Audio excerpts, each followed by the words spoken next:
Joe Theismann, compound leg fracture. In 1985, Washington quarterback Joe Theismann was running a trick play on Monday Night Football when disaster struck. Lawrence Taylor came crashing in from the blind side, with Harry Carson finishing the sack. The impact snapped both his tibia and fibula, and one bone pierced through the skin in a compound fracture so graphic, the broadcast refused to show it again. Theismann described feeling a burning pain and looked down to see his foot facing the wrong way. At the time, he had over 25,000 passing yards and a Super Bowl title. That night, his career ended instantly, showing just how fast the game can take everything. Damar Hamlin, cardiac arrest. On January 2nd, 2023, Bills safety Damar Hamlin made a tackle during a game against the Bengals, stood up, then collapsed motionless. Players waved frantically for help as trainers sprinted to his side. For 9 tense minutes, CPR was performed and a defibrillator used to restart his heart. Hamlin had gone into cardiac arrest, his life hanging by seconds. Teammates knelt, some sobbing, as the stadium fell silent. The game was suspended and later canceled entirely. Against overwhelming odds, Hamlin recovered and returned to play later that year. But the image of him lifeless on the turf remains one of football's most harrowing moments. Alex Smith, compound fracture and infection.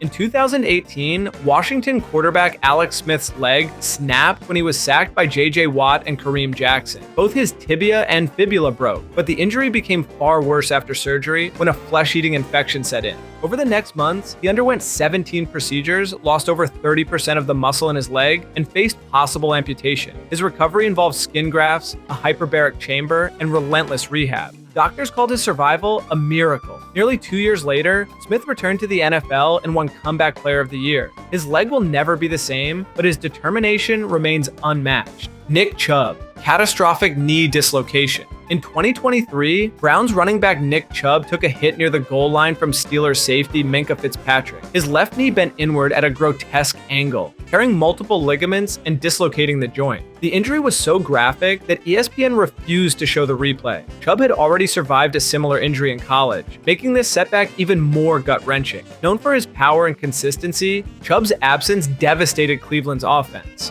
Surgery was complex and recovery will be long. His playing future is uncertain, but his track record of overcoming brutal injuries suggests he won't go down quietly.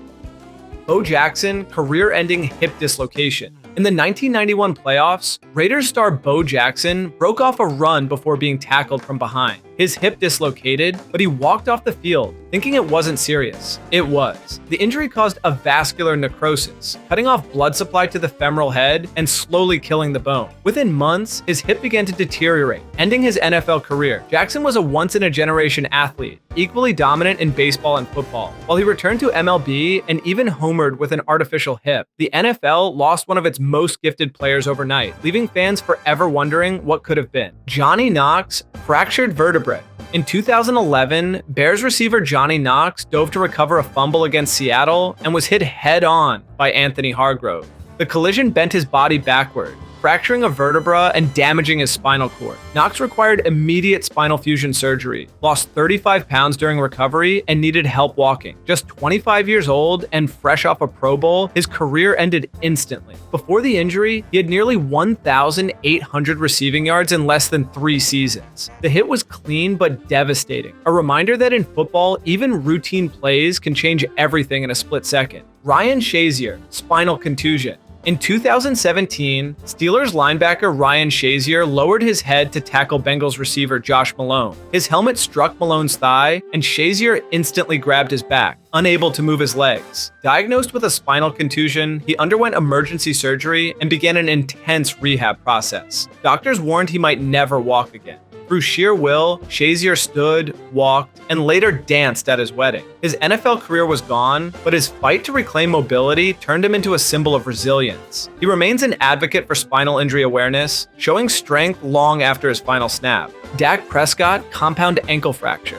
In 2020, Cowboys quarterback Dak Prescott scrambled against the Giants and was tackled awkwardly. When he rolled over, his ankle was bent at a 90-degree angle, a compound fracture and dislocation. The stadium fell silent as Prescott, in tears, waved to the crowd while being carted off. The injury ended his season, made worse by the fact he was playing on a 1-year franchise tag, betting on himself for a long-term deal. His comeback proved successful, but that day's emotional and physical toll is remembered as one of the most shocking moments in recent NFL history. Chris Sims' ruptured spleen. In 2006, Buccaneers quarterback Chris Sims faced relentless hits from the Panthers. He played through the pain, thinking it was nothing serious, but by the locker room, he was pale and barely standing. Doctors discovered a ruptured spleen causing massive internal bleeding. Emergency surgery saved his life, and physicians later said he was minutes away from death. Sims never regained his starting role, and the injury altered his career forever. It stands as a reminder that some of football's most dangerous injuries aren't visible. They're hidden inside, waiting to strike without warning. Victor Cruz, patellar tendon tear. In 2014, Giants receiver Victor Cruz leapt for a touchdown catch when his knee gave out. He tore his patellar tendon, collapsing in the end zone in visible agony. Cruz was more than a receiver. He was a fan favorite with game-changing speed and iconic salsa celebrations. The injury ended his season and robbed him of his explosiveness. Despite returning to the field, he never reached his Pro Bowl form again. For Giants fans, it was a painful farewell to one of the most beloved figures in franchise history, all in the blink of an eye. Jeremy Lane, broken arm and torn ACL in Super Bowl 49. In the opening quarter of Super Bowl 49, Seahawks cornerback Jeremy Lane intercepted Tom Brady and took off. On the return, he was tackled awkwardly, breaking his arm and tearing his ACL on the same play. The dual injury ended his night and his chance to contribute to one of the biggest games of his life. Seattle lost the game in the final seconds, and Lane's absence became part of the what-if conversation for years. One moment of triumph turned into a career-altering setback on the sport's grandest stage. E.J. Henderson, broken femur.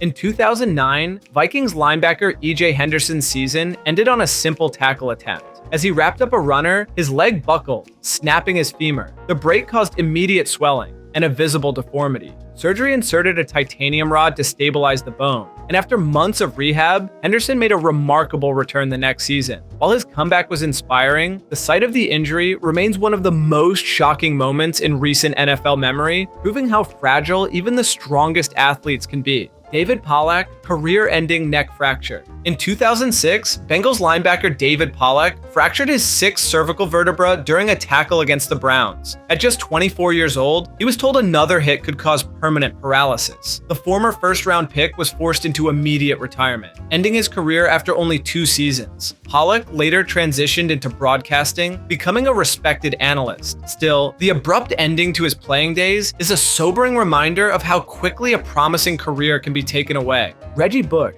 torn ACL from sideline slip. In 2015, 49ers running back Reggie Bush returned a punt in St. Louis, was pushed out of bounds, and hit a strip of exposed concrete. His cleat slipped instantly, sending him crashing down and tearing his ACL. The freak accident ended his season, and Bush later sued the stadium for unsafe conditions, winning a settlement. The play showed that in the NFL, the danger doesn't stop at the sideline. Sometimes, the most damaging hit comes from the environment itself. Javid Best, career-ending concussions. Lions running back Javid Best was one of the league's fastest players, capable of scoring from anywhere on the field. But repeated concussions cut his career short. In 2011, a violent hit left him dazed, and doctors refused to clear him to return. At just 24, Best's NFL journey was over. The hits didn't leave visible scars, but the long-term risk to his brain health made retirement necessary. His story remains a cautionary tale about the hidden dangers of head trauma. Reggie Williams, multiple knee reconstructions. Former Bengals linebacker Reggie Williams endured relentless damage to his knees across his career, ultimately requiring more than 20 surgeries. The aftermath brought severe arthritis, infections, and even discussions of amputation. Williams managed to keep his leg, but post-football life has been a constant battle with pain and limited mobility. His experience is a stark example of the long-term cost professional football can exact on the body long after the cheering stops. Leave a comment if we missed any,